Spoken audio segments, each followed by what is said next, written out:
solamente un 10 a 30% pues va a quedar sin un diagnóstico etiológico, ¿no? Donde habíamos visto que nos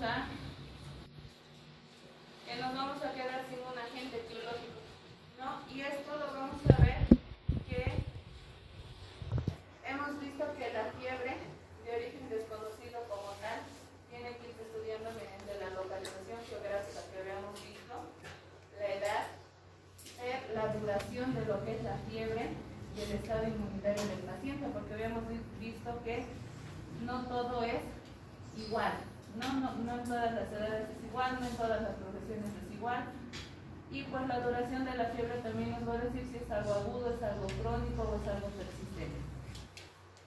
Se han hecho varios estudios y pues la mayoría de estos, casi el 6% de los pacientes que han estado con fiebre de origen desconocido, se ha visto que han persistido durante han transcurrido 6 meses y después de 6 meses pues obviamente se ha visto que había un proceso infeccioso, ¿no?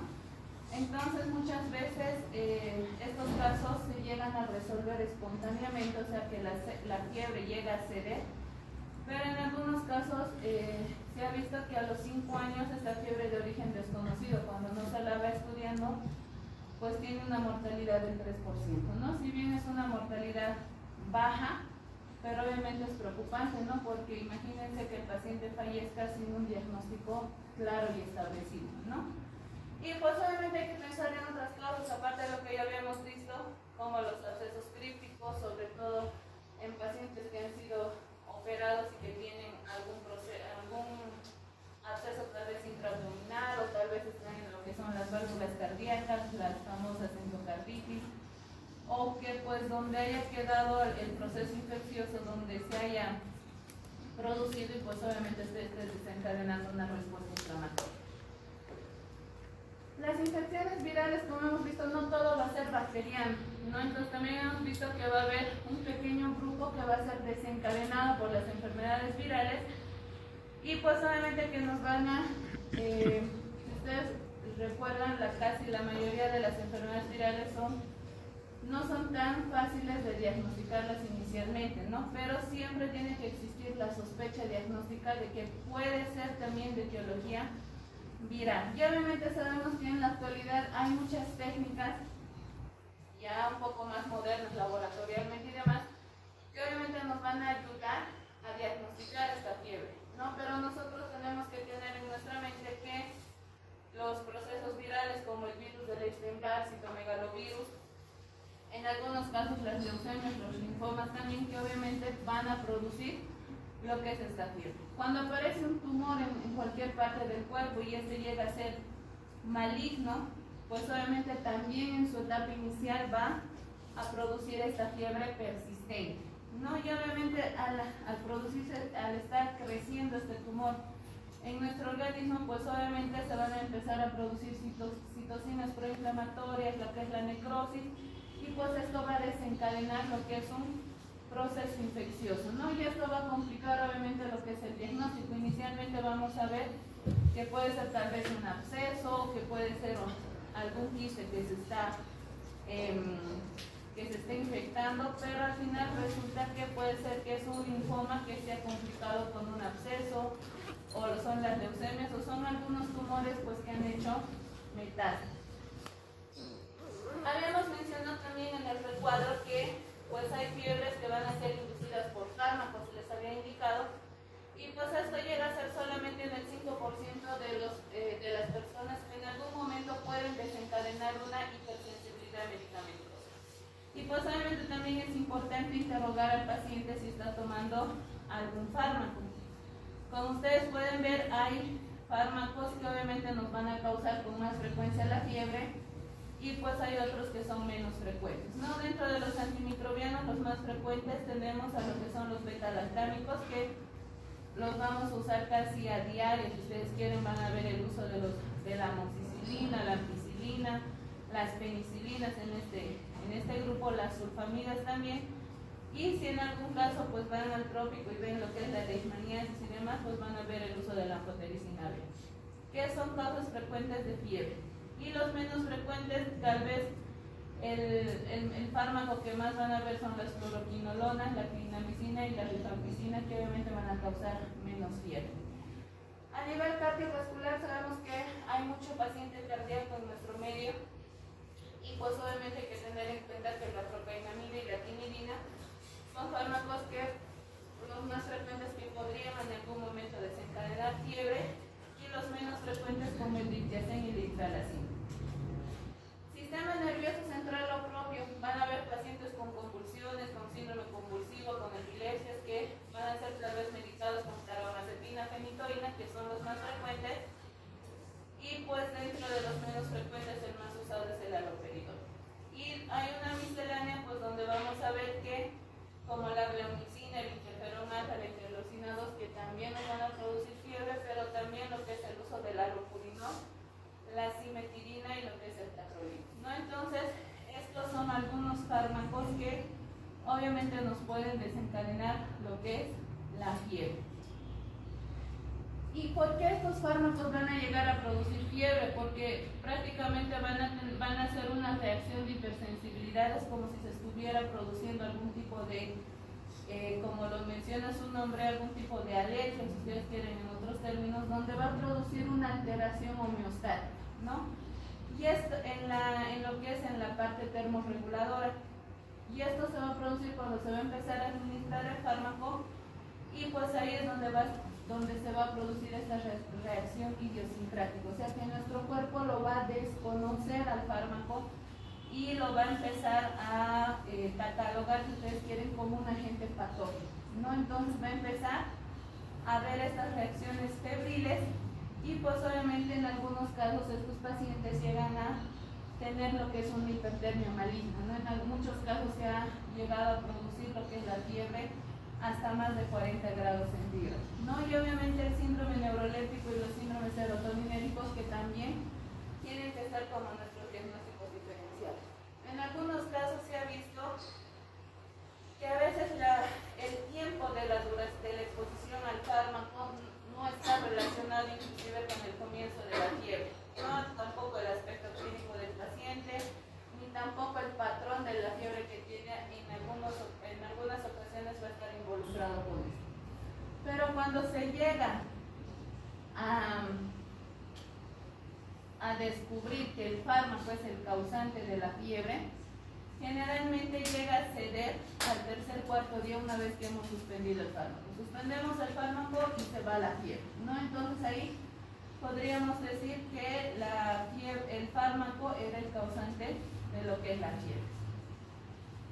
Les había mencionado también en las primeras clases también que para el estudio de la fiebre de origen desconocido, no solamente para esta patología, sino también para todas las patologías que vamos a ir viendo, y no solamente en infectología ni en la rama de medicina interna, en todas las áreas, quirúrgicas, no quirúrgicas, pediatría, gineco, etc., donde el diagnóstico se va a hacer en la función de lo que es la anamnesis y el examen físico y la parte epidemiológica, ¿no? Si ustedes no tienen claro la parte semiológica, difícilmente pues van a llegar a un diagnóstico, ¿no? Yo no sé si les había comentado, pero ojos, cerebro que no tiene conocimiento previo, ojos y manos, oídos que no van a saber qué estamos buscando, ¿no? Entonces es muy importante que ustedes tengan en mente la semiología, que la tengan presente y la vayan reforzando, porque la semiología no se van a librar de ella. La semiología es la base de todo, ¿no? Entonces, en sus prácticas van a ver que es muy importante, todo se basa a través de la semiología. Una vez que hemos hecho una historia clínica bastante completa, bastante detallada, en un tiempo resumido, si estamos hablando en la parte de ambulatorio, vamos a solicitar, de acuerdo a lo que nosotros vamos a encontrar, diferentes estudios, ¿no? Un hemograma, que es lo más básico, las pruebas bioquímicas como glicemia, creatinina, etcétera, velocidad de eritrosedimentación, y pedir los diferentes cultivos de acuerdo a las secreciones que pues nosotros podríamos creer que ese paciente está produciéndose la infección, ¿no? Llámese un hemocultivo, urocultivo, coprocultivo, o tal vez el cultivo de alguna secreción purulenta. Si estamos sospechando de alguna enfermedad reumática, pues solamente pediremos los anticuerpos antinucleares. Si es algún virus, pediremos lo que es la serología o el panel viral para citomegalovirus, Epstein-Barr, hepatitis, VIH, etc. Y la parte imagenológica también, que es muy importante, las radiografías de tórax, ecografías, y si no son muy concluyentes las radiografías de tórax, ecografía, pues solicitaremos tomografía y tal vez ahí nos van a dar un mejor pantallazo. Pero obviamente estos estudios complementarios se van a pedir de acuerdo a lo que vayan a encontrar ustedes al examen, ¿no? ¿Cómo se va a hacer el tratamiento en la parte del ambulatorio? Habíamos mencionado que la parte ambulatoria es un reto para el médico llegar a un diagnóstico. ¿Por qué habíamos dicho que es un reto? Porque tenemos solamente 15 minutos para que ustedes puedan llegar al problema al cual se está desencadenando todo esto y pues obviamente poder dar un diagnóstico al paciente que nos está exigiendo. No, él está acudiendo por una dolencia y él se tiene que ir con una respuesta, ¿no? Si no es con una respuesta 100% certera, por lo menos con una sospecha diagnóstica se va a ir ese paciente y pues obviamente de acuerdo a la impresión diagnóstica que nosotros vayamos a tomar en ese momento, pues vamos a dar el tratamiento respectivo, ¿no? Entonces, muchas veces se van a topar que la fiebre de los pacientes a veces no tienen síntomas de localización, o sea, no hay un foco o que el paciente te venga con síntomas inespecíficos, ¿no? Donde hay es todavía más reto todavía para el médico poder encontrar el origen. Pero le hemos estudiado al paciente, hemos pensado en una patología X, hemos pedido estudios complementarios, pero resulta que el paciente sigue igual.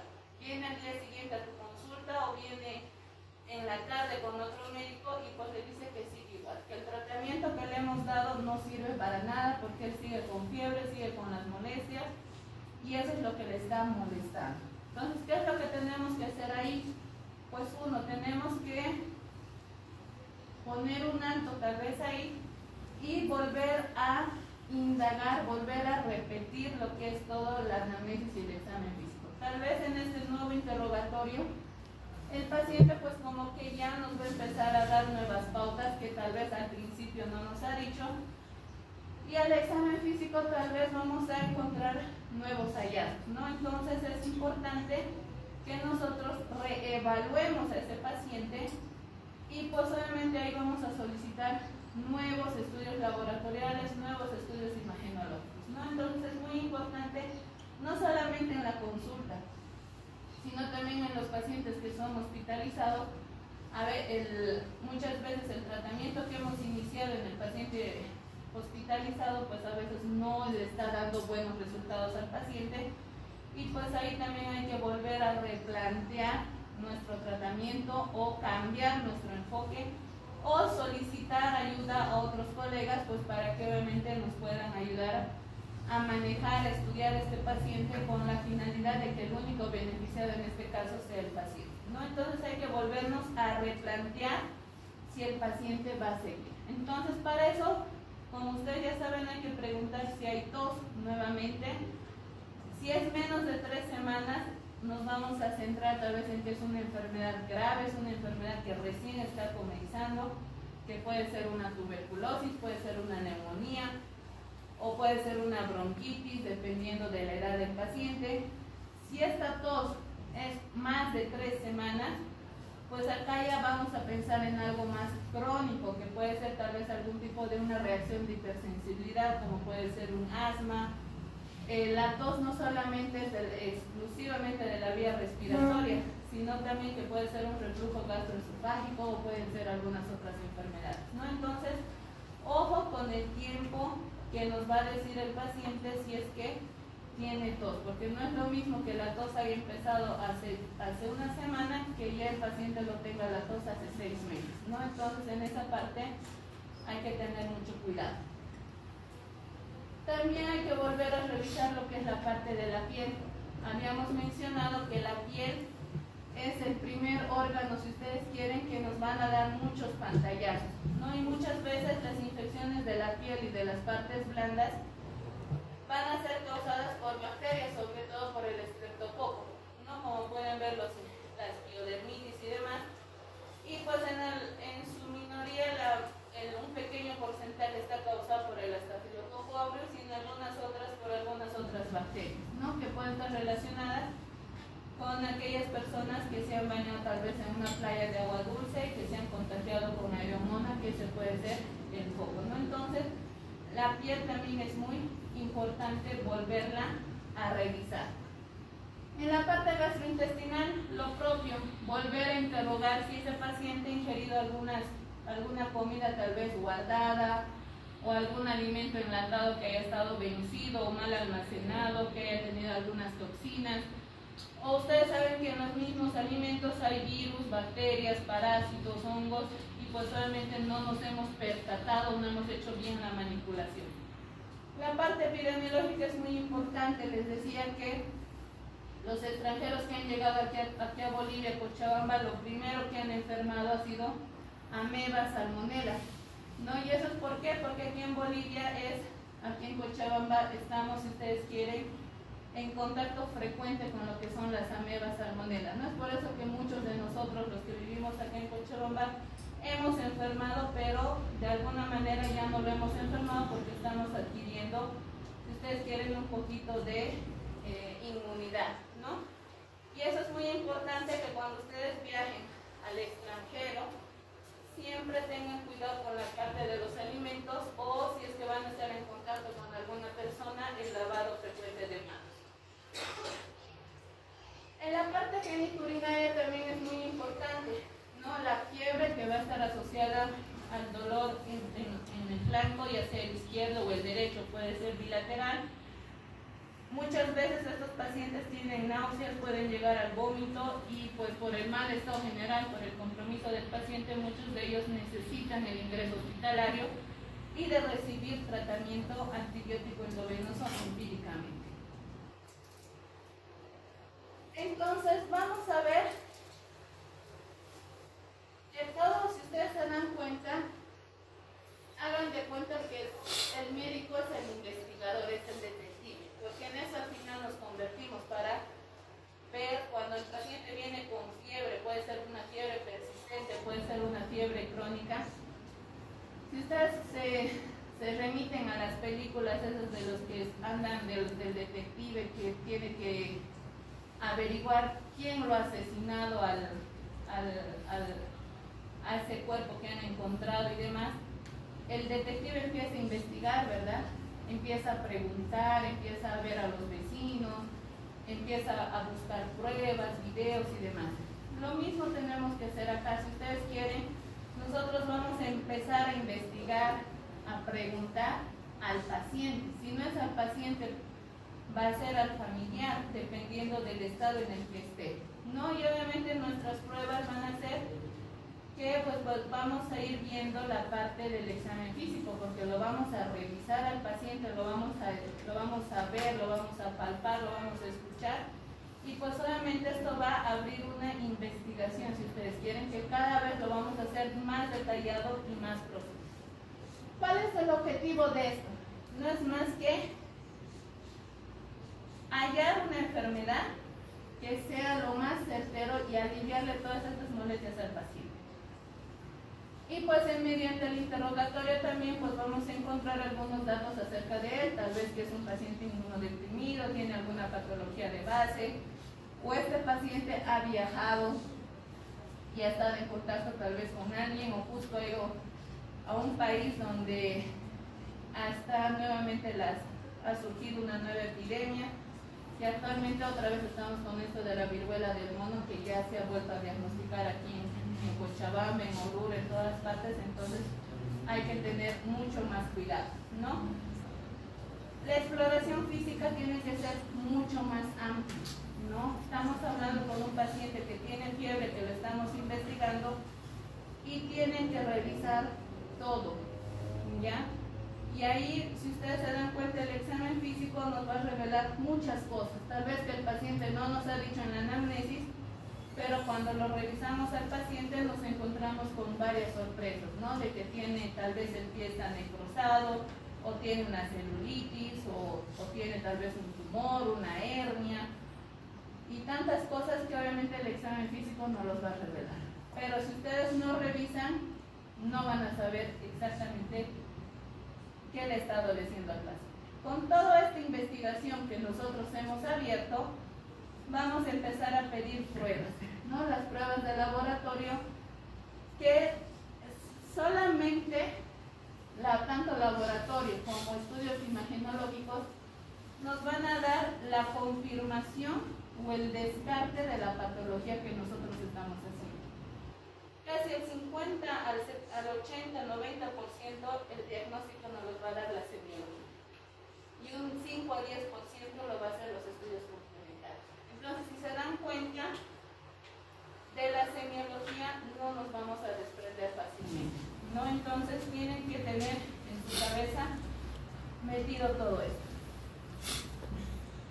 El libro nos pone algunos memotécnicos que nosotros deberíamos seguir para lo que es cuando hay una sospecha de alguna infección, y nos pone que son las 6 W.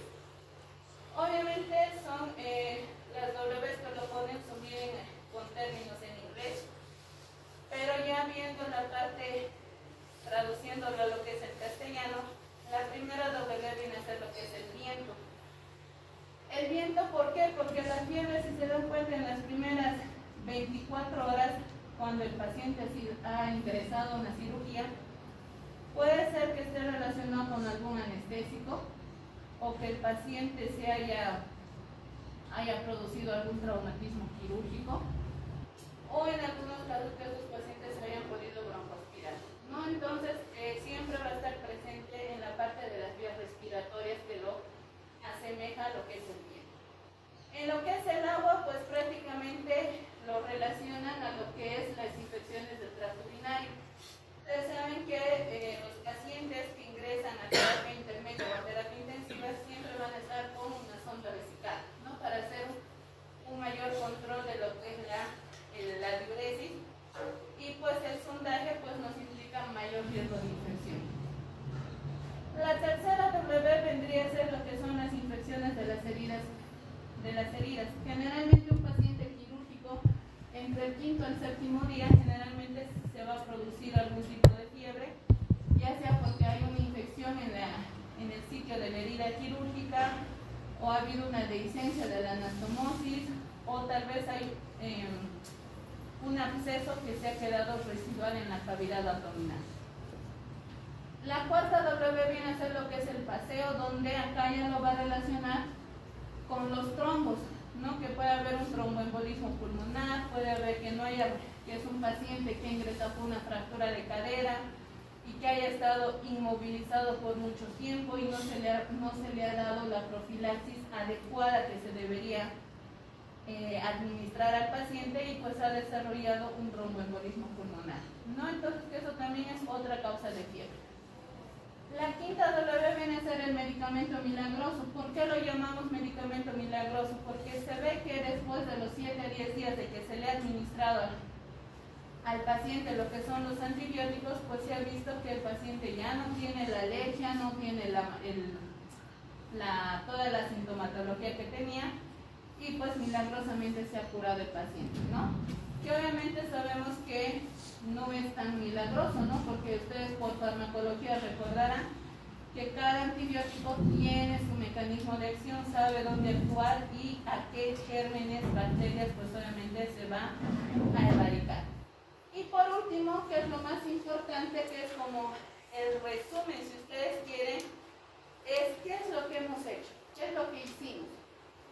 Entonces acá nosotros, para la parte clínica, es ver de dónde está viniendo ese foco infeccioso, qué es lo que hemos hecho con ese paciente, o tal vez su proceso infeccioso muchas veces no le tomamos mucha importancia a lo que son los catéteres venosos centrales.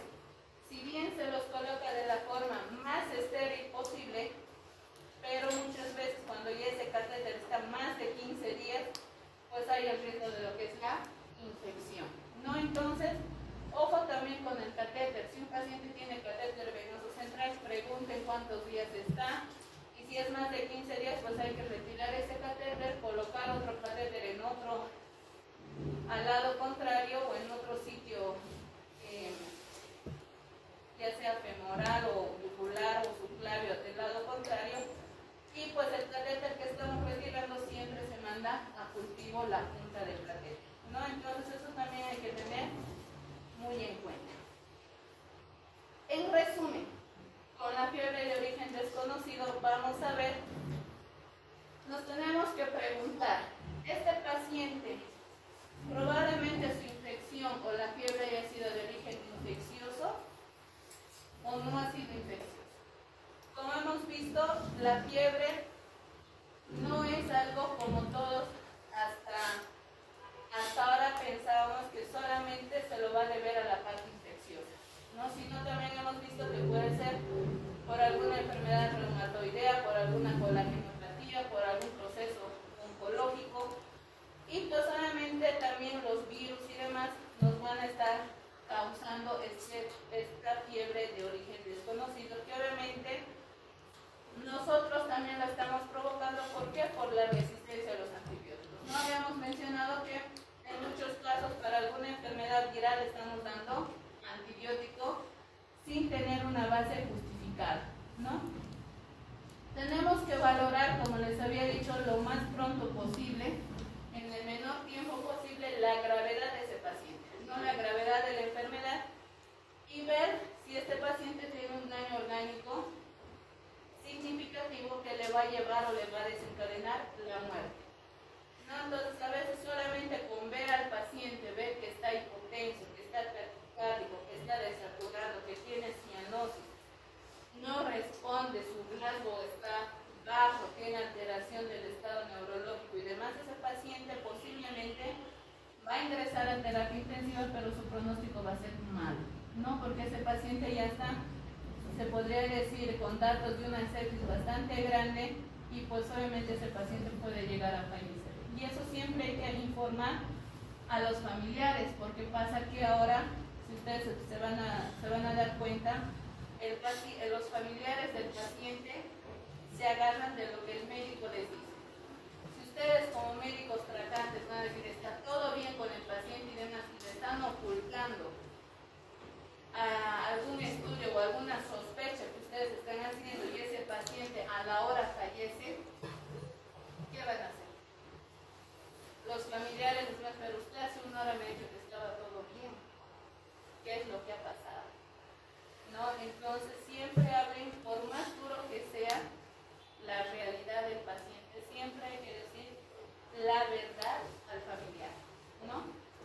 Y pues obviamente determinar si va a estar justificado o no el tratamiento que nosotros vamos a dar. Será que inicialmente daremos un tratamiento sintomático, pero después ya tenemos que dar un tratamiento ya más dirigido a lo que nosotros vamos a encontrar. Y pues obviamente vamos a valorar si vamos a iniciar algún antipirético, o tal vez en los picos febriles pues nosotros vamos a tomar los cultivos. Entonces todo eso nosotros tenemos que valorar. Hasta ahí, con fiebre de origen desconocido, dudas, preguntas. Ninguno. ¿Puedes hacer la cortina esta? Sí, por favor.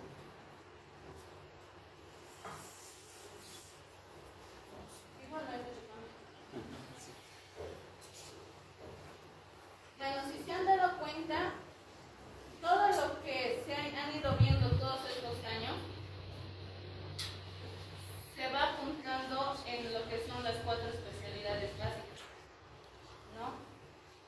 Y todo, como les he dicho y les vuelvo a repetir, todo va a girar alrededor de la semiología. Todo es signos, síntomas, diagnóstico, tratamiento. En eso se va a basar toda su vida. Por eso han decidido estudiar medicina y pues toda su vida va a ser eso, ¿no? Independientemente hagan la especialidad que hagan, siempre van a estar de desempeño. Vamos a ver que ahora lo vamos a agrupar la fiebre en tres grandes grupos, donde vamos a ver la parte de las infecciones entéricas, que son patologías más frecuentes, la parte gastrointestinal, la parte genitourinaria y la parte de enfermedades de transmisión sexual, que pues obviamente vamos a dar pequeñas pinceladas de lo que vamos a ver más adelante, que se va a ir desglosando mucho más a detalle todas estas patologías. Entonces, las enfermedades entéricas, como todos ustedes saben, son las que van a ocupar el segundo lugar de todas las infecciones a nivel mundial. Y estas van a ser hiperendémicas, sobre todo en quienes, en los lactantes, porque ya van a empezar a ingresar a lo que son las guarderías y demás, pero hacer hincapié sobre todo del estado nutricional, porque hay lactantes que están desnutridos, malnutridos, sobre todo en países en vías de desarrollo donde la tasa de mortalidad es elevada, ¿no? Pues en nuestro medio estamos luchando todavía con la mortalidad infantil y con la desnutrición, y pues si nos vamos a otro continente, el África es otro país que tiene una tasa mayor de mortalidad a nivel infantil y en la parte de desnutrición, ¿no? Y pues obviamente no solamente los niños, sino también vamos a ver en aquellas personas que van a cuidar a aquellas personas que por alguna razón tienen alguna discapacidad, algún tipo de retraso o que tengan una discapacidad ya sea visual que les impida valerse por sí mismos, y pues los hábitos antihigiénicos que obviamente estos pacientes, bueno, las personas que les van a cuidar no tienen conocimiento, y si los tienen conocimientos no los hacen adecuadamente. Y pues obviamente los pacientes inmunodeprimidos vamos a ver que también van a ser causantes de muchas enfermedades gastrointestinales. La parte epidemiológica, como les había dicho, es muy importante. Como pueden ver acá en el lado derecho, de acuerdo a la zona donde vamos a estar o los medicamentos, fármacos que empleemos, vamos a tener una sospecha etiológica, ¿no?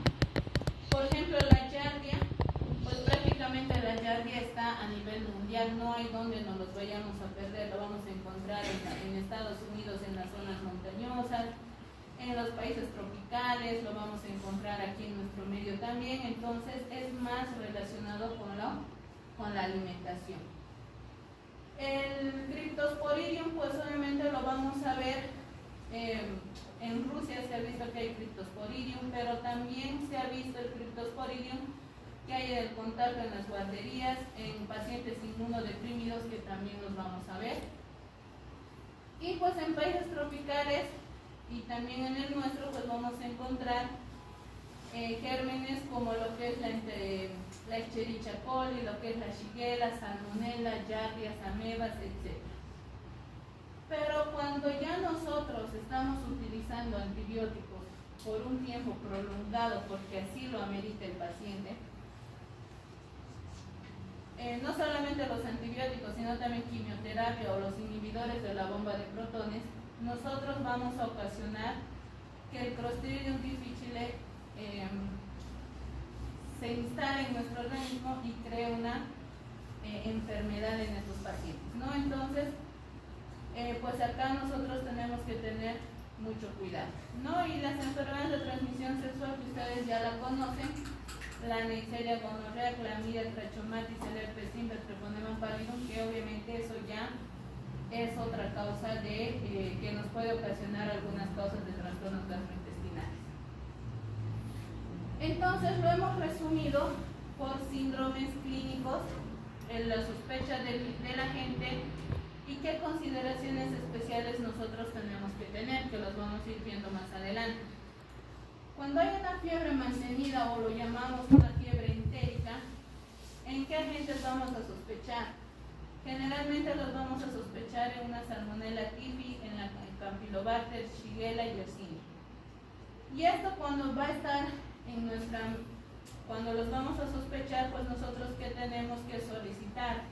Estos gérmenes no se los encuentra muy fácilmente, entonces tenemos que pedir coprocultivos, hemocultivos, y pues obviamente iniciar antibióticos de forma empírica hasta encontrar el resultado que nos identifique el germen. Cuando es una diarrea acuosa que el paciente nos va a referir como agua de arroz y demás, pues vamos a ver que vamos a pensar en lo que es el cólera, ¿no? El Vibrio cholerae, que se ha visto que nuevamente en nuestro país ha vuelto a rebrotar, ¿no? Y la Escherichia coli enterotoxigénica, la Shigella y la Salmonella, que también nos van a causar diarreas acuosas.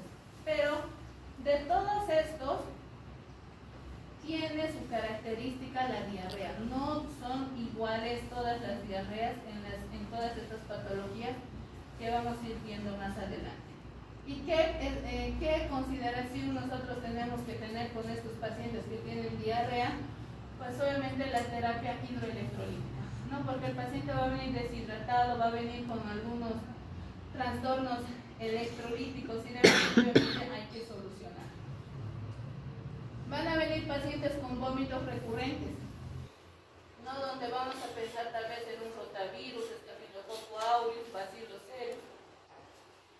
Y pues obviamente acá nosotros tenemos que ver el tiempo de incubación, porque no es lo mismo, cada virus tiene su tiempo de incubación, y pues obviamente de acuerdo al periodo o al tiempo de incubación que va a tener estos virus, de acuerdo a eso vamos a tener nuestra sospecha diagnóstica, ¿no? Más que todo el rotavirus y demás lo han debido ver o seguramente ya lo han visto en lo que es pediatría y todo lo demás. Cuando es una diarrea sanguinolenta, vamos a pensar en Shigella, Salmonella, una entamoeba histolítica o el Campylobacter jejuni.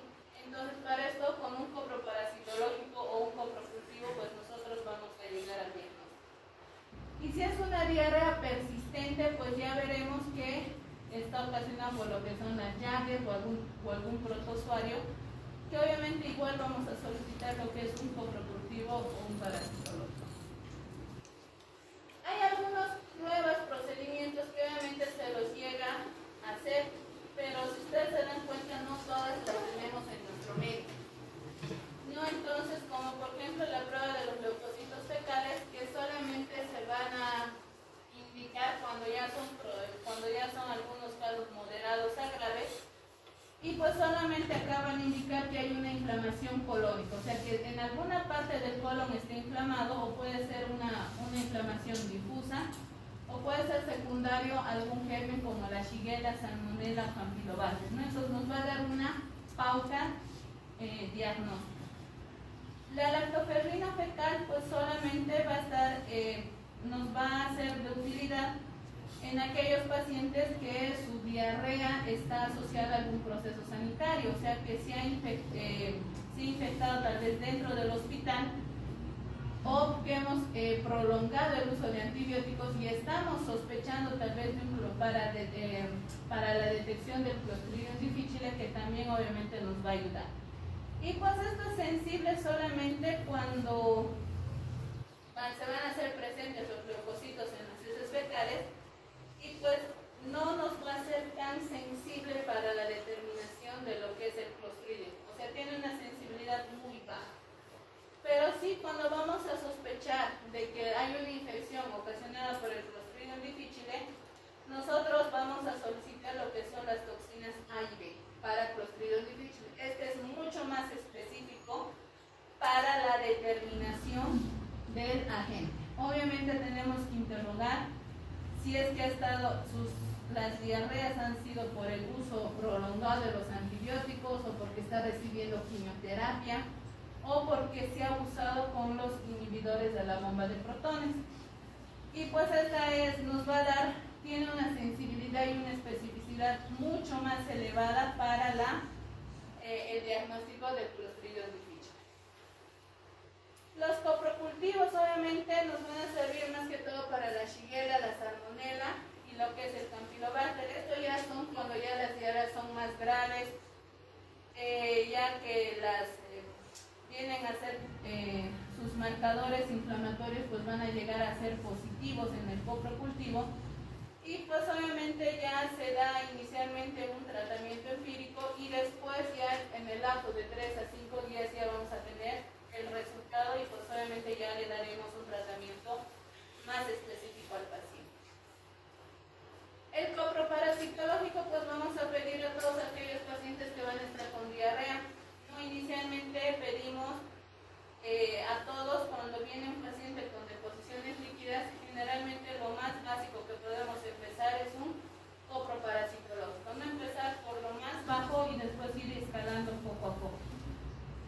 Y pues ustedes saben que este copro parasitológico se lo hace a través del microscopio, ¿no? Donde los bioquímicos van a ir viendo la parte de los parásitos o las bacterias o virus que van a encontrar en las heces. Pero ya viendo más adelante, si no hay respuesta a coprocultivos negativos, coproparasitológicos negativos y demás, pero sigue habiendo una diarrea persistente y no hay alguna prueba de la enfermedad, pues vamos a llegar a solicitar una sigmoidoscopía flexible o una esófago-gastroduodenoscopía, ¿no? O sea, una endoscopía alta y una endoscopía baja, para ver e identificar la causa. Tal vez estamos frente a un colon irritable o hay algún proceso que le está ocasionando a ese paciente las deposiciones líquidas persistentes. Entonces, no solamente la parte de la fiebre nos va a obligar a estudiar, sino también las deposiciones líquidas también las tenemos que llegar a estudiar para llegar a un diagnóstico. El tratamiento, pues vamos a ver que el tratamiento es muy importante. Como saben, les había mencionado que todas las diarreas, todas las enfermedades gastrointestinales, siempre va a haber un trastorno hidroelectrolítico, ¿no? Donde ustedes saben que por los vómitos, la diarrea, se pierde lo que es agua, se pierde lo que son electrolitos. Entonces nosotros tenemos que hacer la terapia hidroelectrolítica, ya sea por vía oral, por vía endovenosa, de acuerdo a la edad del paciente. Se calculará kilopesos si estamos hablando de los lactantes, si estamos hablando de los adultos, lo propio. Y pues obviamente si el paciente puede tolerar la vía oral, se le indicará que tome tal vez refrescos, gelatinas, agua, alguna cosa salada o inclusive algún refresco que se ha hecho en casa. La dieta es muy importante generalmente para que se puedan renovar los enterocitos que se han perdido durante el proceso infeccioso, y pues obviamente ya aquí se le dará un poco ya más sólido, ¿no? Algunos alimentos astringentes tal vez, y pues obviamente que tiene que comer verduras, sí, pero tiene que comer cocidas o hechas al vapor. Y las carnes que también tienen que ser hervidas, pero no fritadas, ¿no? Entonces eso también es muy importante. Inicialmente vamos a hacer una terapia inespecífica, ¿no? Donde vamos a ver que necesitamos, ese paciente ha venido porque se necesita hacer lo que es suspender el proceso infeccioso, suspender esta deposición líquida. Entonces, esa es su necesidad del paciente. Todos han tenido diarrea, pero tal vez de aquí ninguno me puede decir que no. Y es molestoso estar entrando cada 5 minutos al baño y a cada rato. Entonces, eso es lo que le molesta al paciente, en su trabajo es molestoso. Y pues obviamente hay algunos medicamentos como lo que es la loperamida o el salicilato, también el de bismuto, que obviamente nos van a ayudar a frenar o a disminuir la frecuencia de las deposiciones líquidas, ¿no? Entonces, como un tratamiento sintomático, no estamos tratando la patología en sí. ¿Cuándo vamos a dar tratamiento antibiótico empírico? Cuando vamos a ver que es una fiebre entérica, que este paciente tiene una diarrea disentérica, por las características que nos ha mencionado el paciente, tiene fiebre. Entonces empíricamente, al decir empíricamente, significa que vamos a dar un tratamiento a ciegas, que estoy sospechando en que pueda ser ocasionado por la salmonela. Entonces tal vez daré una fluoroquinolona o daré una citromicina, y ya después se dará el antibiótico específico de acuerdo a la etiología, o si es que es un parásito que nosotros vamos a encontrar en los resultados, daré el tratamiento adecuado, que obviamente ya se va a ir manejando. Y si por alguna razón se viaja porque están yendo de vacaciones o porque les han invitado a dar algunas charlas y qué sé yo, y vamos a ir a un país que está en vías de desarrollo y que posiblemente podamos adquirir la fiebre, les digo, la diarrea del viajero, muchos casos a veces que toman lo que es la rifaximinina profilácticamente 200 miligramos cada 12 para poder prevenir o durante la estancia que nosotros vamos a estar en esa zona de riesgo. Entonces, esto es una pincelada, si ustedes quieren, de la parte gastrointestinal que vamos a ir viendo más adelante. ¿Tienen dudas, preguntas? No. La otra parte que les decía es la infección urinaria, ¿no? Que es otra patología bastante frecuente. Como todos ustedes saben, las infecciones urinarias pueden ser de diferentes etiologías. Pueden ser bacterianas, pueden ser parasitarias, pueden ser virales, micóticas, que generalmente estos gérmenes van a invadir lo que es un área estéril. Porque todo lo que es la parte de lo que es la vejiga, los riñones, los uréteres son estériles, ¿no? Donde va a ingresar un germen que pues obviamente lo va a invadir este germen estéril y puede producir diferentes sintomatologías de acuerdo al sitio donde se va a producir esta multiplicación de este germen.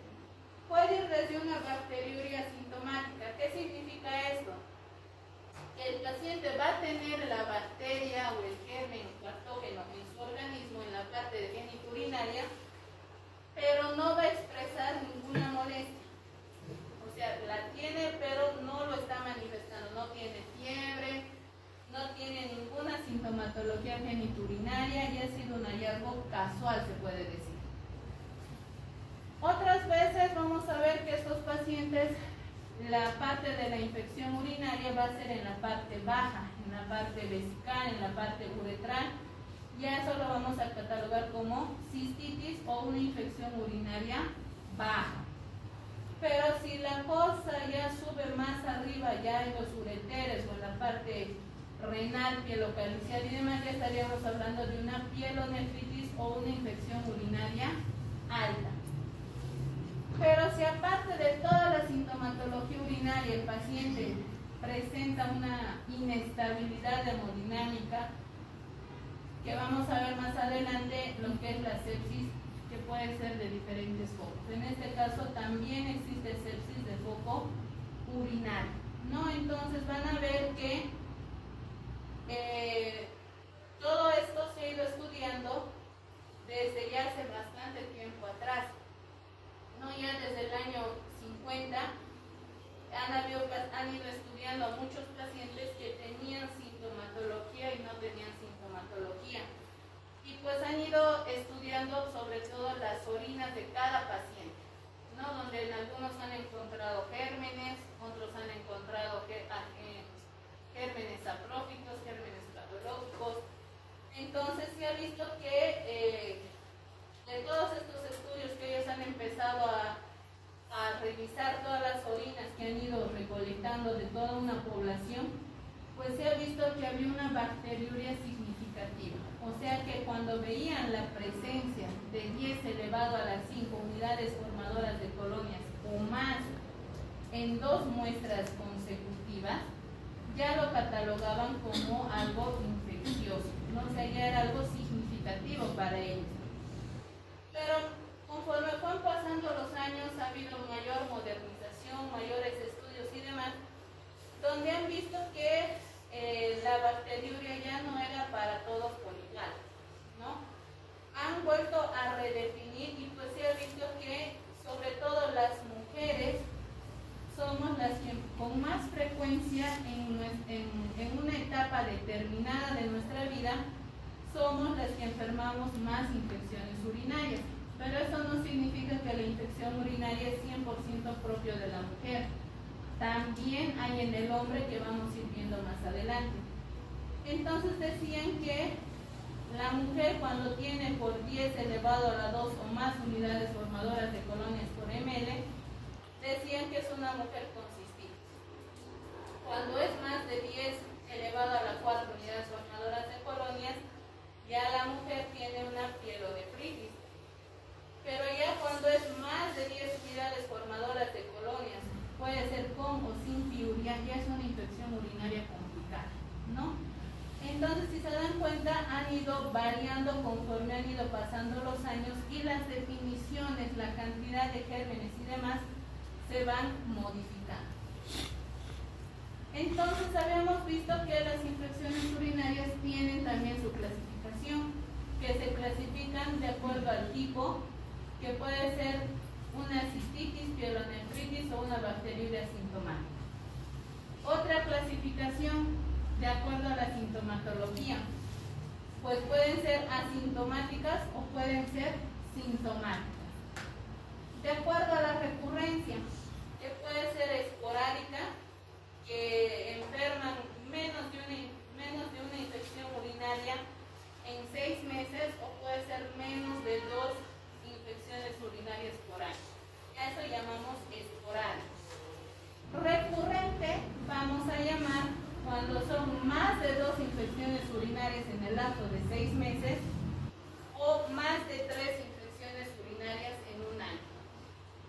Puede ser recidiva o puede ser una reinfección, que eso habría que ver en la parte de la recurrencia. Y de acuerdo a la complicación, pues hay complicada y no complicada, ¿no? Entonces, si se dan cuenta, la infección urinaria tiene muchas clasificaciones que obviamente ustedes le van a ir poniendo el nombre y el apellido de acuerdo a lo que el paciente les vaya diciendo y a lo que ustedes vayan encontrando. De todas estas, la cistitis ocupa el 90% de la población que la padece. El 10% solamente va a tener una pielonefritis, y hablando de la recurrencia, el 75% de la población llega a ser esporádica y el 25% es recurrente, ¿no? Entonces todo esto nosotros lo vamos a ir indagando. Les había mencionado de la edad. Cuando nosotros nacemos, tanto niñas como niños vamos a tener infecciones urinarias por la frecuencia de las malformaciones uretrales que podríamos tener al momento del nacimiento, ¿no? Y pues obviamente ustedes saben que cuando nacemos no nos hacen estudios a profundidad, no nos piden ecografías ni tomografías, nada. Se conforman con que nazcamos con un buen agar, de que tengamos los deditos, las manitos completas, que tengamos los reflejos que debemos tener, pero nadie nos hace una ecografía. Les apuesto de aquí, tal vez 1 o 2 personas, o tal vez solamente el 5% sabe se ha hecho una ecografía abdominal o renal. No, entonces, pero después si no tenemos molestias, no nos hacemos, ¿verdad? Entonces muchas veces nos encontramos con algunas malformaciones, que tenemos dobles uréteres, doble riñón, o tenemos riñón en herradura, y pues nadie nos ha estudiado, ¿verdad? Hasta que no hayamos tenido alguna molestia. Entonces cuando somos niños, ambos sexos, ambos géneros, tenemos la misma igualdad de enfermar infecciones urinarias. Vamos creciendo y como que la cosa ya se va delimitando un poquito más. Ya en la etapa escolar, en la infancia, las que van a tener más infecciones urinarias somos las niñas, por el hecho de la estructura anatómica que ustedes ya saben. Uretra corta, la distancia entre el ano y la uretra es muy pequeña en la mujer, y pues obviamente el estar en contacto con los baños públicos, porque ya a partir de los 4 años pues ya nos mandan al colegio, tenemos que entrar al baño del colegio, y ustedes saben que los baños en los colegios no son nada limpios, ¿no? Entonces ahí es donde la mujer va a empezar a tener bacteriuria sintomática, ¿no? Esa niña se va a quejar de dolor, ardor para orinar, ¿no? Van pasando los años, ya estamos en una edad avanzada, y pues acá otra vez la cosa se iguala, no tanto hombres como mujeres, ya más o menos a partir de los 30, 40 años, ya el hombre empieza a tener problemas urinarios. ¿Y esto por qué? Porque generalmente en el hombre a partir de los 30, 40 años y empiezan los problemas de la próstata, ¿no? Donde ya ves el crecimiento prostático. En algunas ocasiones no se hacen los controles anuales los varones, y cuando ya la sintomatología es mucho más molesta, pues resulta incluso los famosos cánceres que empiezan a aparecer a nivel de la próstata. Y en la mujer, cuando ya va a ingresar a la etapa de lo que es la premenopausia a partir de los 45, 48 para arriba, ya empieza a haber una atrofia de la mucosa vaginal, ¿no? Porque ya empiezan a disminuir los niveles de estrógeno, y pues obviamente la mujer va a tener igual predisposición a la parte de la infección urinaria, ¿no? Entonces acá, conforme van pasando los años, nuevamente se vuelve a igualar la situación de la infección urinaria. Y pues en algunos casos sabemos que hay muchos pacientes por X o Z razón que son portadores de sondas vesicales. Por ejemplo, hay muchos hombres que ya tienen, por decirles, cáncer de próstata y que ya está avanzado y no les quieren operar, entonces son candidatos a sondas. O algún paciente que ha sufrido algún trauma, algún accidente y demás, que por X o Z razón tenga que ser portador de sonda Foley, es un riesgo igual de infección urinaria que va a ser adquirido. Los gérmenes son tanto gram positivos, gram negativos, micrológicos, que ustedes vamos a ver. Dentro de los gérmenes gram negativos, el más frecuente y el que encabeza la lista es la Escherichia coli. No, hay algunos que nos van a causar reinfección, como que es la Klebsiella y lo que es la Morganella morgani, que nos van a causar las reinfecciones o las infecciones que van a estar asociadas intrahospitalarias, que van a estar asociadas a tumor o lito, lo que es el Proteus, y lo que son las infecciones asociadas, pues vamos a tener lo que es la Serratia, Acinetobacter baumannii, la Burgdorfera, Pseudomonas, Streptomonas maltófica, ¿no? Entonces estos gérmenes últimos que les he mencionado son gérmenes específicos de la parte hospitalaria, ¿no? Que el paciente ha ingresado por alguna razón al hospital y pues se ha contagiado de alguno de estos gérmenes. Dentro de los gram positivos, el más frecuente que vamos a tener, sobre todo en época de verano, porque ya, sobre todo en los países que tienen playas y demás, cuando van a ducharse a las playas, inclusive a las piscinas, el Staphylococcus saprophyticus es el más frecuente, ¿no? Porque viven en las aguas. También está lo que es el Staphylococcus aureus, que pues ya nos indica algún poco que ustedes saben que el Staphylococcus aureus no es saprófito de la vía urinaria, es más de la parte de la piel o de algún otro parte del cuerpo. Entonces cuando encontramos un Staphylococcus aureus es porque la infección ha ingresado de alguna otra parte que no es urinaria.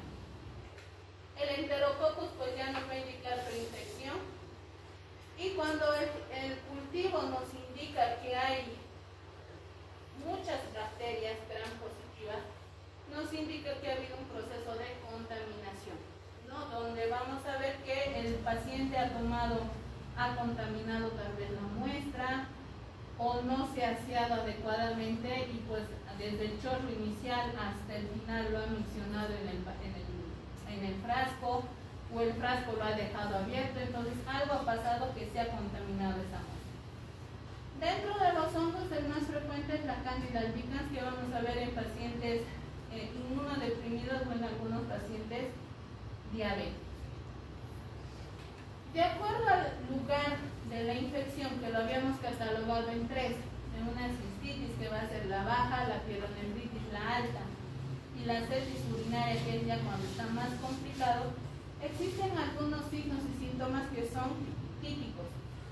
Por ejemplo, en la cistitis, los que han enfermado de infección urinaria saben que hay polaquiuria, hay escozor durante y después de la micción, hay lo que es el dolor suprapúbico, y en algunas ocasiones se puede acompañar de hematuria o las orinas turbias, ¿no? Entonces, obviamente es la parte baja de la parte genital urinaria que está ocasionando molestias. Si se dan cuenta, acá no hay fiebre, ¿no?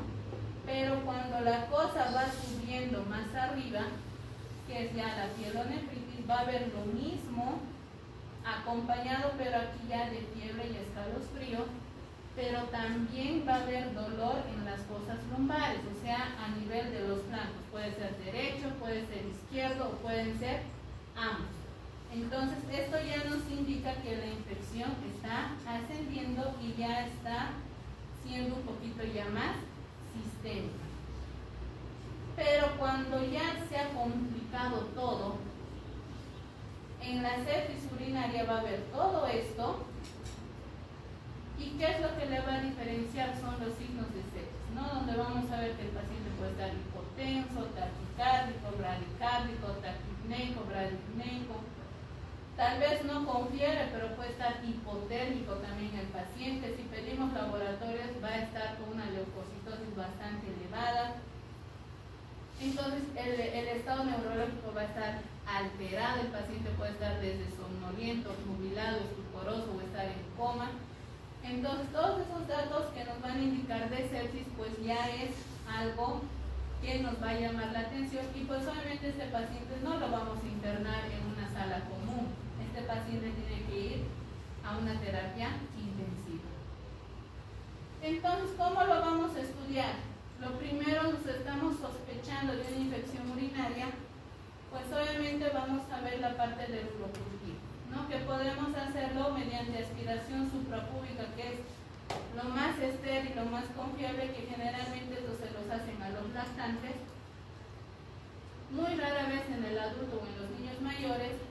Lo que es de frecuencia para nosotros es la misión media, donde obviamente nosotros vamos a recolectar la parte de la orina media.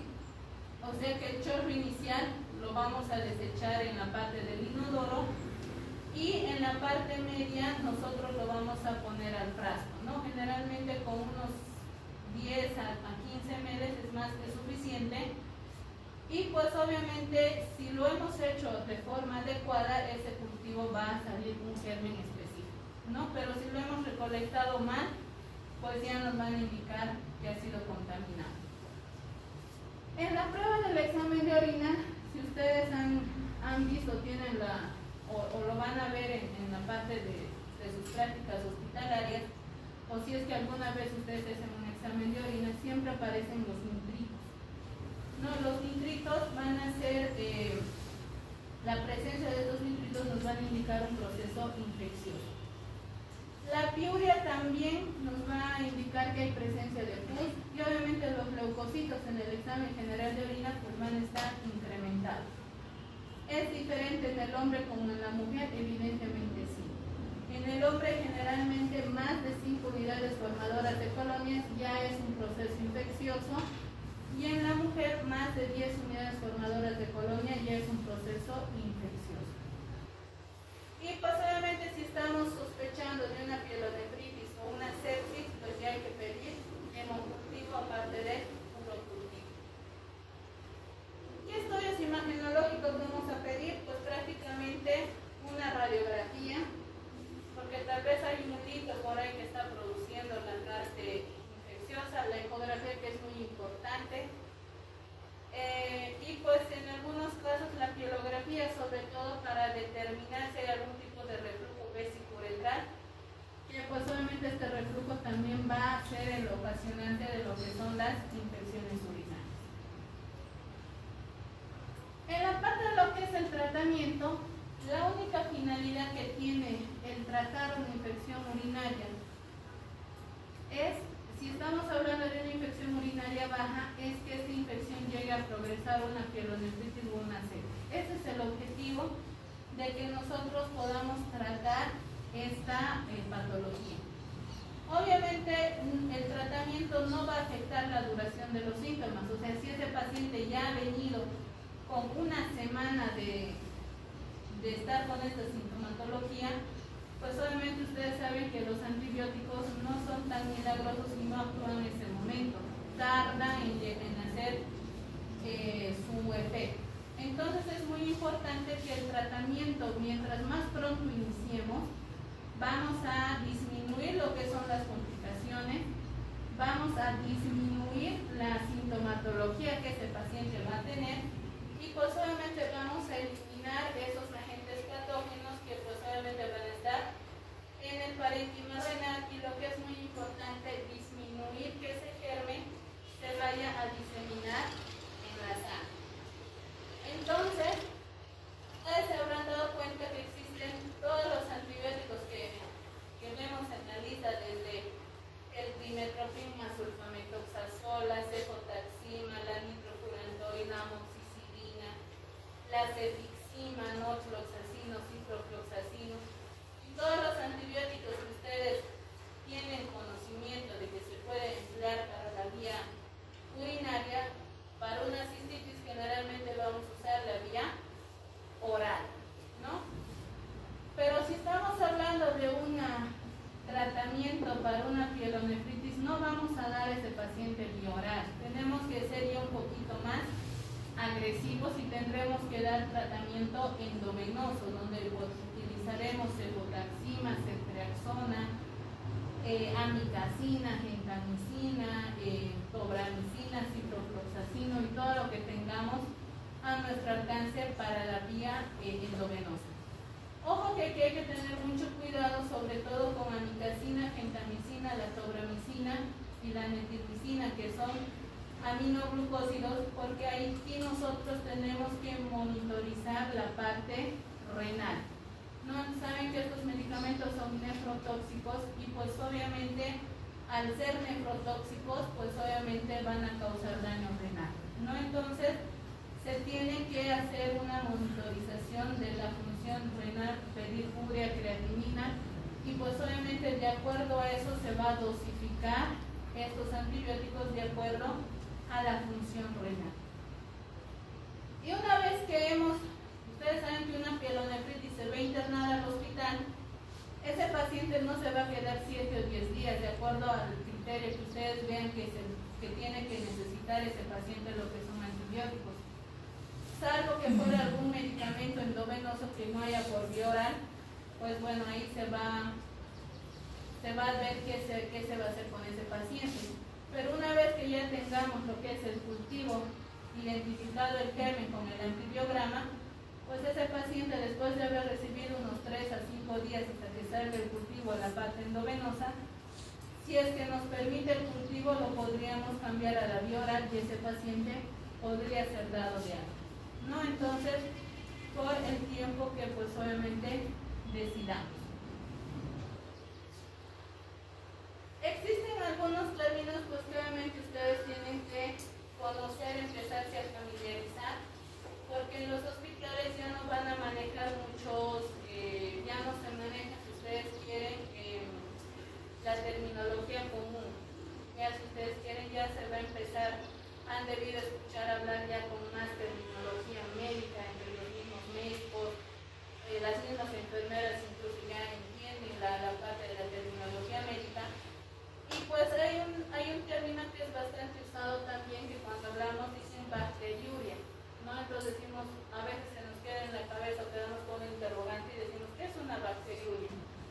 ¿No? Entonces no es más que la presencia de las bacterias en la orina, ya sea que puede ser sintomática o asintomática, ¿no? Que lo vamos a encontrar ya sea a través de un sondaje que le vamos a hacer al paciente o que pues lo hemos encontrado de forma casual. Y obviamente en muchos de estos casos en las bacteriurias se ha visto que cuando se han hecho los cultivos se han encontrado gérmenes multiresistentes, ¿no? Entonces, que obviamente el tratamiento va a ser mucho más complicado. La sepsis, que ya les he dicho que ya vamos a ver, hay un capítulo exclusivo de sepsis donde vamos a ver más a detalle, pero ya aquí el tratamiento de estos pacientes ya no vamos a hacer con cefotaxima ni ceftriaxona, tenemos que ser mucho más agresivos, tenemos que dar un tratamiento de más amplio espectro. Otro término que ustedes van a escuchar bastante es lo que es la funguria. La funguria no es más que la presencia de agentes micológicos, que puede ser cándida o algún agente micótico que va a colonizar la parte del orina. Y pues estos, como son procesos micológicos, agentes micológicos, el tratamiento viene a ser lo que es el fluconazol. De acuerdo a la función renal, daremos 200 o 400 miligramos por día.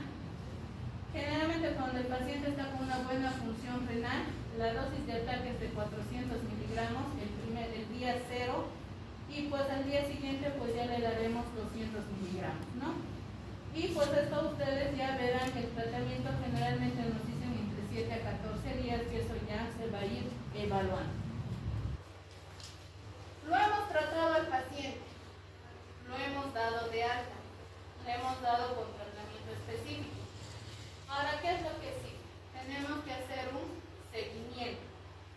Entonces, ¿qué es lo que nosotros vamos a decir? El hecho de que el paciente se esté yendo sin síntomas, sin malestares y demás, nosotros tenemos que hacer un urocultivo posterior al tratamiento. El paciente ha terminado su tratamiento y pues obviamente este paciente 4 a 5 días después de que ha terminado el tratamiento se tiene que hacer un urocultivo sin toma de antibióticos, ¿no? Entonces ese cultivo ya va a ser para nosotros definitivo. Si realmente hemos erradicado a ese agente patógeno, o es que ese agente o ese microorganismo persiste, o es que se ha añadido tal vez otro, ¿no? Entonces de acuerdo a eso nosotros vamos a valorar. La piuria pues siempre se lo va a salir junto con el examen de orina, que pues generalmente se lo tiene que pedir junto con el urocultivo. La proteína C reactiva, pues sí, después de 4 a 5 días o después de 3 semanas se le va a solicitar la proteína C reactiva, pero como saben ustedes, solamente es un reactante de fase aguda, que nos va a indicar si hay o no hay infección. Esa es la única finalidad de la proteína C reactiva. Si estamos hablando de una pielonefritis, pues vamos a ver la radiografía o la ecografía, que obviamente nos va a servir para ver si ese riñón o el cáliz renal ha quedado con algún tipo de infección, o sea, con algún tipo de secuela, digamos una cicatriz, o si ha habido o hay la predisposición de que ese paciente tal vez por esa secuela que le está quedando pueda llegar a tener infecciones urinarias recurrentes. La creatinina es muy importante, ¿no? Porque ustedes ahí tienen antes de iniciar el tratamiento, durante el tratamiento y después del tratamiento de una pielonefritis, necesitamos valorar la función renal, ¿no? Y la osmolaridad de la orina, pues obviamente si es que hubiera la sospecha de una pielonefritis, pues obviamente vamos a verificar periódicamente.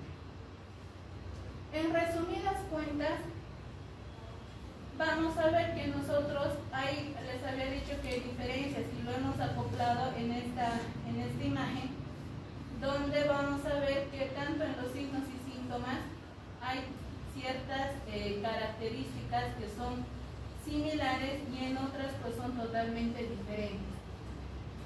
En la parte de toda lo que es la sintomatología entre una cistitis y una pielonefritis, lo único que hace la diferencia es la persistencia de la fiebre, que en una cistitis no la hay y en una pielonefritis sí. El dolor en el flanco en la cistitis no lo hay y en la pielonefritis sí hay. Pero después disuria, colaquiuria, en ambos están presentes y toda la sintomatología urinaria que hemos mencionado. En la parte del diagnóstico, pues prácticamente en todo coincide, exceptuando el hemocultivo. Piuria va a haber en ambos, la prueba de los nitritos va a haber en ambos, bacteriuria va a haber en ambos. En la proteína C reactiva, la cistitis está normal, pero en la pielonefritis va a estar aumentado. Y el hemocultivo en la cistitis es negativo, pero en la pielonefritis va a ser positivo en un 30%, ¿no? Y en la parte del tratamiento, pues, más que todo de primera línea en la cistitis, lo que son penicilinas, amoxicilinas, trimestoprim, sulfamethoxazol, que eso obviamente nosotros lo vamos a dar en la parte de la vía oral. Y pues en una pielonefritis, pues ya daremos lo que son fluoroquinolonas, algunas cefalosporinas de forma endovenosa, ¿no? Y después obviamente cambiaremos a lo que es la vía oral. Y obviamente en mujeres embarazadas el tratamiento es totalmente diferente, ¿no? Donde es más amoxicilina, nitrofurantoína, cefalosporinas, y pues si es una pielonefritis, pues solamente tenemos la posibilidad de dar cefalosporinas de tercera generación, pues obviamente para no afectar al niño. ¿Cuáles está el pronóstico de las infecciones urinarias? Si ustedes se han dado cuenta, una cistitis, una pielonefritis que no está complicada, no tendría que haber ninguna mortalidad, ¿no? Generalmente el pronóstico es bueno. Hacemos un buen diagnóstico, damos el tratamiento adecuado y ese paciente en 7 días está otra vez sin sintomatología, le llamas a su control en una semana convulsivo, ya no hay germen que le esté ocasionando la molestia y pues obviamente pasó el proceso infeccioso, ¿no? Pero ¿qué es lo que pasa cuando estos pacientes se dejan pasar tiempo y pues aparece la sepsis?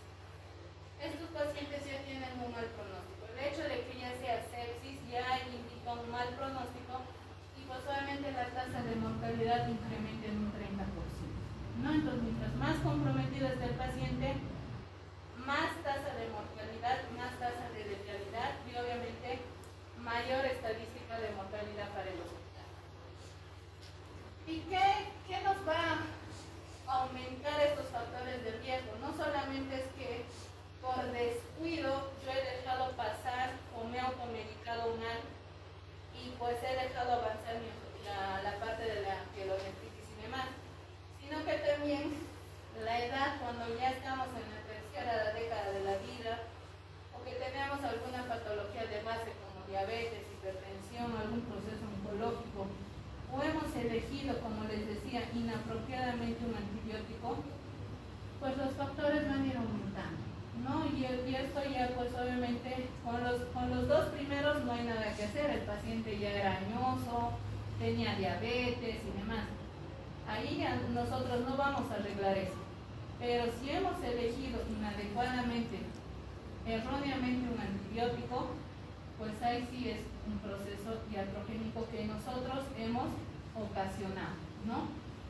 Obviamente no les digo que no está mal equivocarse, pero tienen que saber subsanar su error. Si se han equivocado, inmediatamente percatarse de que han tomado una mala elección y a la brevedad posible ustedes tienen que subsanar, porque estamos tratando con vidas de personas. No son animalitos, no son plantas, no son objetos inanimados como los arquitectos, ingenieros y demás, que si se cayó el puente, se cayó y no pasa nada, ¿verdad? Pero si se muere una persona, ahí sí que nos vienen prensa, abogados y todo lo demás. Entonces, si cometemos un error, subsanar lo más pronto posible. ¿Tienen dudas, preguntas hasta acá? No. Vamos a ver el tiempo que nos queda, lo que son las infecciones de transmisión sexual, que ustedes ya lo han visto, ya lo conocen. Y pues obviamente son un conjunto de infecciones, como ustedes ya saben, que están causadas por microorganismos secundarios al contacto íntimo, que pues obviamente que va a afectar lo que son la piel y las superficies de las mucosas. Ustedes saben que no solamente se va a deber a las mucosas de lo que son de la parte de los genitales, sino también la parte de la orofaringe o del recto también, que pues ustedes tienen conocimiento. Y pues esto lo vamos a agrupar en 5 categorías. El primero, que viene a ser lo que es la uretritis, donde ustedes saben que hay una uretritis gonocócica y una no gonocócica, ¿verdad? La gonocócica es 100% responsable de la Neisseria gonorrhoeae y la no gonocócica por la clamidia trachomatis, la trichomona vaginalis, el uroplasma ureolítico, el herpes simple. Las úlceras genitales, pues vamos a ver como lo que es la sífilis, que ustedes saben perfectamente por el treponema pallidum, el herpes genital por el herpes simple y lo que es el chancroide y la Mophilus ducrei. Esto, conforme va pasando su periodo de incubación en todo lo que es su proceso de formación, en algún momento van a ocasionar úlceras genitales, ¿no? Y eso obviamente va a ocasionar lo que es la visita a lo que es al médico, ¿no? Ya sea al ginecólogo o al urólogo. o en el peor de los casos al médico general, que es el primero que va a captar y pues él lo va a derivar.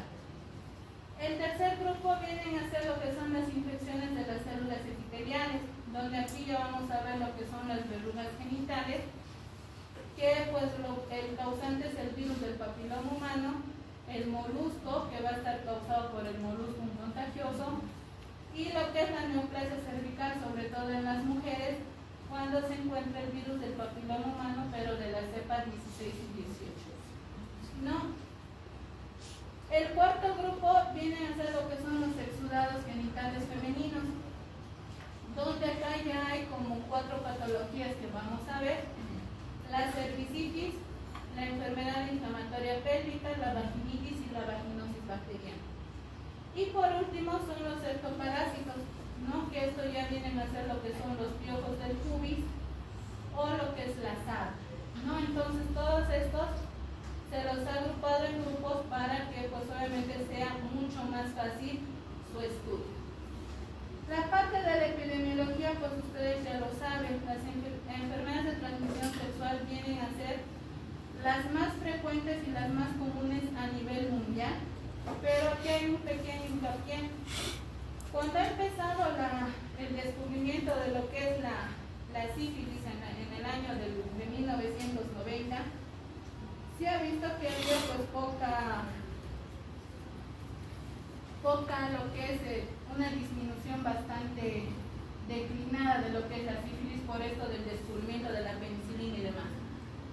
Pero conforme han ido pasando los años hemos ido abusando de los medicamentos y demás, y ya desde el año 2000 se ha ido incrementando esto de la sífilis, tanto en las mujeres como en los varones, tanto heterosexuales como homosexuales. ¿No? Ahora, antiguamente se decía que era netamente de los homosexuales la parte de las ETS, pero actualmente se ha visto en ambos grupos, ¿no? ¿Y esto por qué? Porque se ha ido viendo que ha habido un mal uso de lo que son la parte de los métodos anticonceptivos, y pues obviamente se ha visto que todas estas enfermedades de transmisión sexual ha habido una ineficiencia, una inefectividad por parte de lo que es el huésped. O sea que acá va a depender mucho de la concentración y del fenotipo que obviamente va a tener el microorganismo en el aparato genital de la persona a la cual está ingresando. Pero también no solamente va a ser culpa de esa persona que lo va a adquirir, sino también hay que ver la susceptibilidad del compañero o de la compañera. No que esto va a ver que este compañero o compañera sexual se va a ver la resistencia que va a tener, que puede ser algo hereditaria, puede ser adquirida o puede ser innata, ¿no? Pero si ustedes se dan cuenta, ¿por qué cada vez ha ido aumentando las enfermedades de transmisión sexual? Porque la inmunidad prácticamente no existe en la parte de estas patologías. Y pues obviamente las reinfecciones son bastante frecuentes, ¿no? Y pues obviamente va a haber desde procesos sintomáticos, que pues obviamente todo esto nos va a causar algunas respuestas inmunitarias. ¿Qué estrategias se ha planteado todo lo que es la Organización Mundial de la Salud y demás?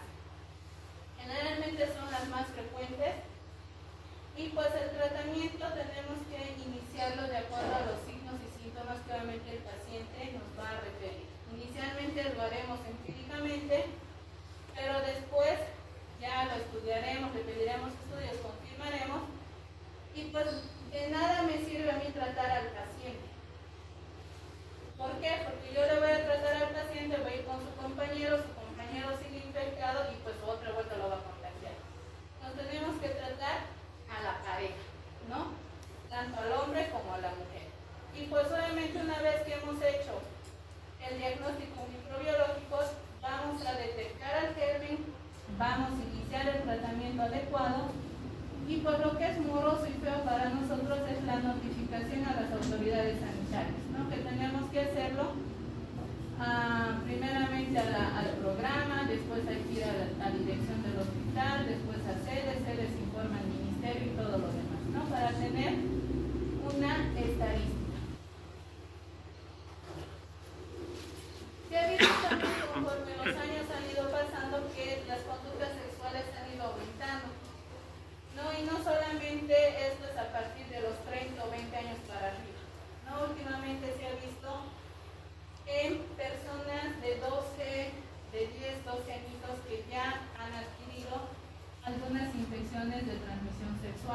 ¿no?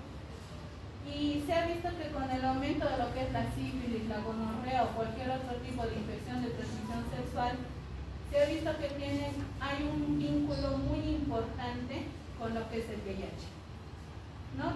Esto se ha ido viendo que inicialmente podemos enfermar sífilis, nos curamos, pero ¿quién nos dice que la segunda vez ya sea VIH? ¿No? Entonces, es muy importante concientizar a nuestra población, sobre todo a los jóvenes que están por debajo de nosotros, pues obviamente ustedes saben que el VIH cada vez está más en aumento, ¿no? Y cada vez se hace el diagnóstico en personas jóvenes. Las úlceras solamente van a ocasionar la destrucción del epitelio y pues al haber estas úlceras, lo único que va a hacer que va a permitir fácilmente lo que es el ingreso del VIH. Y pues obviamente el diagnóstico del VIH, ustedes saben que mientras más precoz sea, mejores resultados va a tener. Vamos a hacer que ese paciente se quede como portador de VIH y no progrese a lo que es el SIDA, ¿no? Entonces eso es muy importante. Y con esto vamos a terminar el día de hoy, vamos a quedar acá. Por si acaso solamente quedan 2 clases más. Entonces vayan estudiando porque ya la siguiente clase